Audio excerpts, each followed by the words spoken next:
Les textes liturgiques du lundi 3 octobre 2022. Première lecture. L'évangile que j'ai proclamé, ce n'est pas d'un homme que je l'ai reçu ou appris, mais par révélation de Jésus-Christ. Galates 1, 6-12. Lecture de la lettre de saint Paul apôtre aux Galates. Frères, je m'étonne que vous abandonniez si vite celui qui vous a appelé par la grâce du Christ, et que vous passiez à un évangile différent. Ce n'en est pas un autre. Il y a seulement des gens qui jettent le trouble parmi vous et qui veulent changer l'évangile du Christ. Pourtant, si nous-mêmes, ou si un ange du ciel vous annonçait un évangile différent de celui que nous vous avons annoncé, qu'il soit anathème, nous l'avons déjà dit, et je le répète encore, si quelqu'un vous annonce un évangile différent de celui que vous avez reçu, qu'il soit anathème. Maintenant, est-ce par des hommes ou par Dieu que je veux me faire approuver? Est-ce donc à des hommes que je cherche à plaire? Si j'en étais encore à plaire à des hommes, je ne serais pas serviteur du Christ. Frères, je tiens à ce que vous le sachiez, l'évangile que j'ai proclamé n'est pas une invention humaine. Ce n'est pas non plus d'un homme que je l'ai reçu ou appris, mais par révélation de Jésus-Christ. Parole du Seigneur.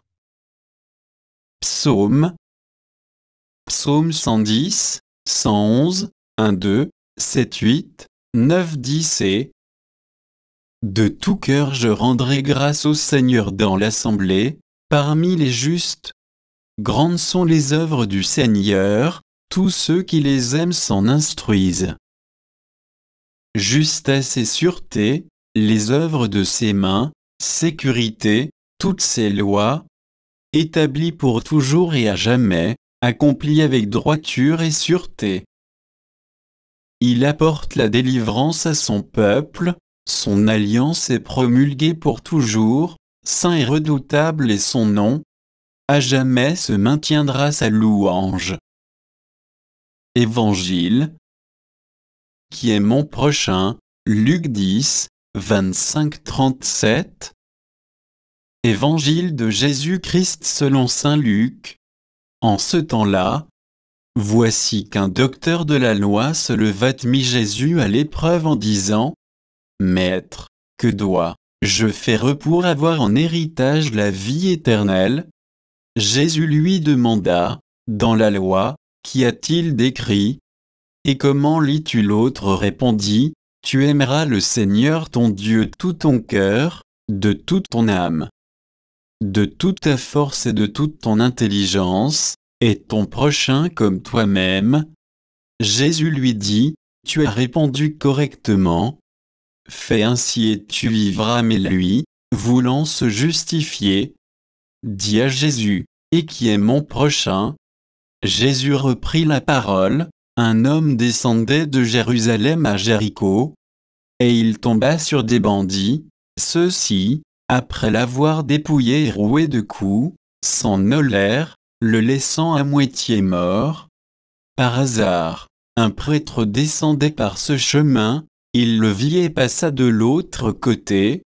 De même un Lévite arriva à cet endroit, il le vit et passa de l'autre côté.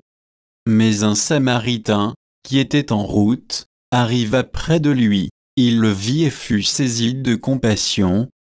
Il s'approcha, et pansa ses blessures en y versant de l'huile et du vin, puis il le chargea sur sa propre monture, le conduisit dans une auberge et prit soin de lui. Le lendemain, il sortit 2 pièces d'argent, et les donna à l'aubergiste, en lui disant : Prends soin de lui. Tout ce que tu auras dépensé en plus, je te le rendrai quand je repasserai. Lequel des 3, à ton avis, a été le prochain de l'homme tombé aux mains des bandits? Le docteur de la loi répondit : Celui qui a fait preuve de pitié envers lui. Jésus lui dit : Va, et toi aussi, fait de même. Acclamons la parole de Dieu.